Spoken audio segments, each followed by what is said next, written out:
5 ఏళ్ళు అవుతుంది.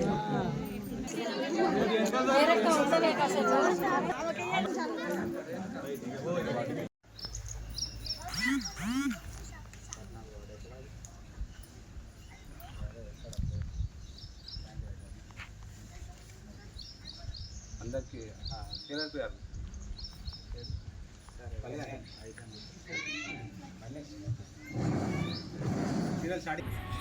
భాగంగా మరి ఈరోజు వార్డు సభ నిర్వహించుకోవడం, గౌరవ కౌన్సిలర్ గారి ఆధ్వర్యంలో అధ్యక్షులను నిర్వహించుకోవడం, మరి నాతో పాటు వచ్చిన గౌరవ కమిషనర్ మేనేజర్ గారు, అదేవిధంగా వార్డు ఆఫీసర్స్, అంగన్వాడీ టీచర్స్తో పాటు ముఖ్యంగా ఇచ్చినటువంటి మహిళా సోదరులందరికీ పేరున నమస్కారాలు తెలియజేసుకుంటూ, మరి ఇంతకుముందు గౌరవ మేనేజర్ గారు, అదే గౌరవ కమిషనర్ చెప్పిన విధంగా మీరు మాకు అన్ని విధాలా సహాయించాలని చెప్పి కోరుకుంటూ, అది ప్రతి డే బై డే ఖచ్చితంగా మీ ఇంటికి ఆటో వస్తుంది.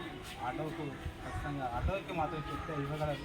చెత్తను మీ వీధిలో ఉన్నట్టు మూలల పైన, ఎక్కడ మూలల పైన చెత్త వేయడం వల్ల చాలా వచ్చేది వర్షాకాలం కాబట్టి వర్షాకాలంలో అనేక దోమలు, ఈగలు, ఇతర కీటకాలతో మన ఆరోగ్యానికి హాని కలిగే విధంగా, అదేవిధంగా వచ్చే వర్షాకాలంలో ఎక్కువ డెంగ్యూ కానీ, మలేరియా కానీ ఇట్లాంటి విషజ్వరాలు వస్తాయి. కాబట్టి వీటన్నీ అరికట్టాలంటే మనం ఫస్ట్ మన ఇంటి పరిశీలించుకోవాలి. ఇంటితో పాటు మన ఇంట్లో ఉన్న వీధిని కూడా గల్లీలో పరిశీలించుకుంటే మనకి ఎట్లాంటి రోగాలు రాకుండా ఉండే ఇది. కాబట్టి మీరందరూ కూడా ఫస్ట్ మరి మీరు అందరూ సాధించాలి. ఇప్పుడు వార్డు పెద్దలు ఉన్నారు, వారు కూడా అందరూ సాధించాలి. గౌరవ కౌన్సిలర్ మరి ఈ ప్రజాపాలన ప్రగతిపాలనకి ఎందుకు గొప్పగా చేసుకోవడం, ఈ ప్రజాపాలన ప్రగతిపాలన ఎందుకు చేస్తున్నామంటే మరి మీరు ఇక్కడ బట్టి సభ పెడితే మీ సమస్యలు మాకు చెప్తే తెలుస్తాయి.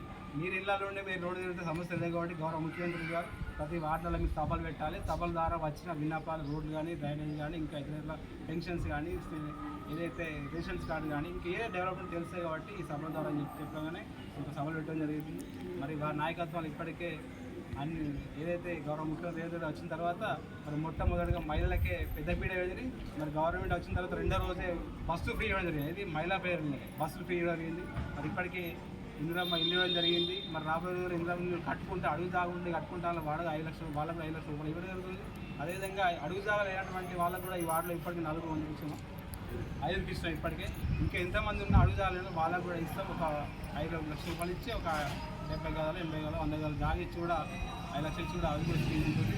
ఇప్పుడు మళ్ళీ నెక్స్ట్ స్టార్ట్ అయ్యేది ఏంటంటే ఇప్పుడు ఏదైతే అడుగు జాగులు కట్టుకున్నారో వాళ్ళు కూడా కట్టుకోవడానికి అవకాశం ఉండదు.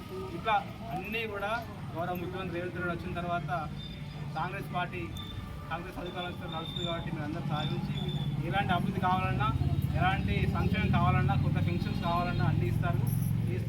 పెన్షన్స్ కోసం అప్లికేషన్ ఇస్తే పెన్షన్ కోసం అప్లికేషన్ ఇస్తే